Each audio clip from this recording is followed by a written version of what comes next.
तांदळाची खीर कशी असावी तर अशी, रंग मस्त आलाय, दाटसरपणाही चांगला आलाय, खूप घट्टही नाही किंवा खूप पातळही नाही. नमस्कार, मराठी स्वयंपाकमध्ये आज आपण करतोय 7 लोकांच्या प्रमाणात पितृपक्ष विशेष तांदळाची खीर. तर पितृपक्ष आलाच की सगळ्यांच्याच घरी तांदळाची खीर नक्कीच बनते. तर त्यातले त्यात आज आपण झटपट तांदळाची खीर कशी करायची ते बघूया. तांदळाच्या खीरीसाठी साहित्य आणि प्रमाण काय घ्यायचे ते पाहूया. तर सर्वात पहिले मी पाव वाटी तांदूळ हा आंबेमोहर घेतलाय. तर हा तांदूळ मी स्वच्छ धुवून फॅन खाली कडक वाळवून घेतलाय आणि याची अशी बारीक कणी करून घेतलीये. हवे तर तुम्ही स्वच्छ धुवून मिक्सरला असे जाडसर पाणी न घालता फिरवून घ्या. त्याचबरोबर मी घेतले आहे 4 मोठे चमचे तूप. तर तूप हे तुमच्या आवडीनुसार कमी जास्तही करू शकता आणि चवीनुसार आपल्याला साखर लागणार आहे. तर मी या ठिकाणी 1 कप साखर घेतली आहे आणि आपल्याला थोडे ऑप्शनल साहित्य आहे. थोडे केशर घेतले, त्यानंतर गुलाबाच्या पाकळ्या घेतल्या आहे आणि ओल्या नारळाचा चव लागणार आहे. तर मी ओल्या नारळाचा चव अर्धा कप घेतला आहे आणि थोडे सजावटीसाठी मी या ठिकाणी बदाम घेतलेले आहे. हवं तर तुम्ही काजू पिस्ते या ठिकाणी वापरू शकता.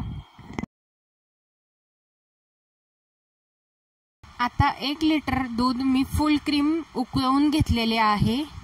तर आता आपण साहित्य बघितले, प्रमाण बघितले, आता रेसिपीला सुरुवात करूया.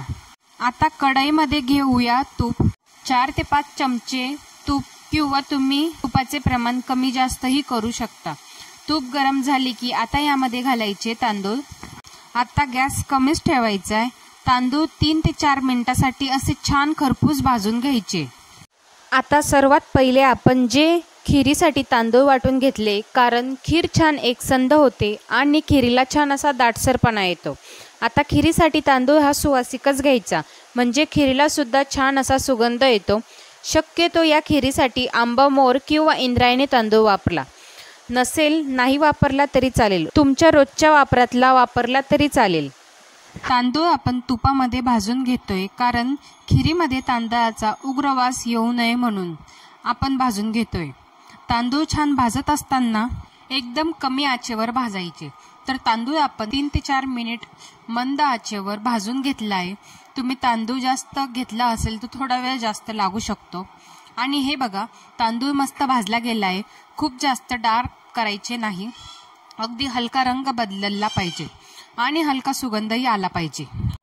तर तांदूळ भाजून झालेला आहे. आता यामध्ये घालूया ओल्या नारळाचा चव आणि नारळाचा चव 1 ते 2 मिनिटासाठी तांदळासोबत परतून घेऊया. हवं तर तुम्ही सुका नारळ किसून तोही घातला तरी चालेल. मी या ठिकाणी ओल्या नारळाचा वापर करते.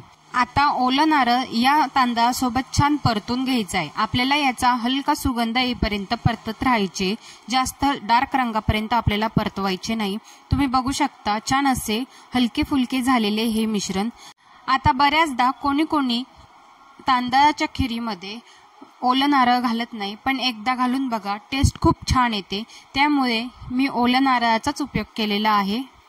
आता आपण तांदूळ आणि नारळाचा चव 1 ते 2 मिनिट छान परतून घेतला आहे. आता यामध्ये घालायचे दूध. लक्षात घ्या, दूध मी आधीच उकळून घेतलेले आहे, कच्चे दूध घालायचे नाही.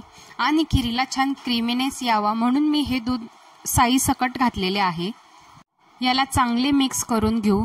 जर काही गुठळ्या होत असतील तर त्या मोडून घ्यायच्या. याला चांगले मिक्स केले, गॅस मोठा करायचा आणि याला चांगली उकळी आणू.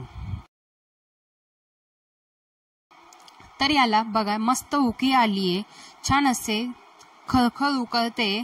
याला एकदा चांगले मिक्स करून घ्यायचे. गॅस कमीच करायचा आणि याला मंद आचेवर साधारण 10 मिनिटासाठी शिजवून घेऊ.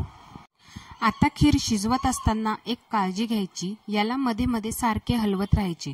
गॅस एकदम कमी ठेवायचा, कारण हा तांदूळ आहे, आपण याला ढवळले नाही तर तो तळाला जाऊन बसू शकतो. शिवाय यामध्ये आपण ओलं नारळ घातलंय, नारळ सुद्धा कढईला चिटकून बसू शकतो. आता सर्वात महत्त्वाचे, साखर या स्टेजला घालायची नाही, शेवटी घालायची. जर साखर आपण आत्ता घातली तर खीर चिवट होऊ शकते. तर आपण खीर मंद गॅसवर उकळून घेतली आहे, मंद आचेवर असे ढवळत असताना उकळून घेतली आहे. आता 10 मिनिटासाठी शिजवून घेऊया. तर 10 मिनिट आपण खीर मंद आचेवर शिजवून घेतली आहे. मध्ये मध्ये ढवळत होतो, त्यामुळे तांदूळसुद्धा बघा आपला एकसारखा शिजला आहे. खीरीला छान टेक्स्चर आले, क्रीमीनेस आला आहे छान दाटसर झालेली आहे। तांदूळ सुद्धा छान शिजलेला आहे। तुम्ही तांदूळ थोडा जाडसर ठेवला असेल तर तुम्हाला तांदळाची खीर शिजण्यासाठी थोडा वेळ जास्त लागू शकतो। आता यामध्ये घालायची आहे साखर आणि बदामाचे काप। साखर तुम्ही तुमच्या चवीनुसार कमी जास्तही करू शकता। केशर आपण आताच घालतोय म्हणजे त्याचा रंग छान येईल आणि याला मिक्स करून घ्यायचे। साखर घालून याला मिक्स केले। याला मंद आचेवर 5 मिनिटांसाठी असे शिजवून घ्यायचे। तर साखर घालून 5 मिनिट शिजवून घेतले आणि हे बघा हे छान शिजले आहे। साखर याच्यात चांगली मुरली आहे। केशराचा हलका रंग यामध्ये उतरला आहे। ही खीर तयार झाली आहे। आता सर्वात शेवट घालायची वेलची पावडर। वेलची पावडर शेवटी घालायची म्हणजे तिचा स्वाद टिकून राहतो। मी या ठिकाणी वेलची पावडरचा वापर केलेला आहे। हवं तर तुम्ही जायफळ किसून सुद्धा यामध्ये टाकू शकता, त्याचा सुद्धा फ्लेवर खूप छान उतरेल।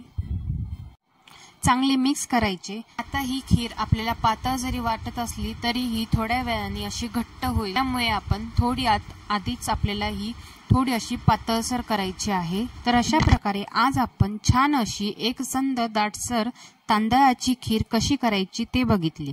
इथे जे प्रमाण सांगितले ते 7 ते 8 लोकांसाठी बरोबर पुरते।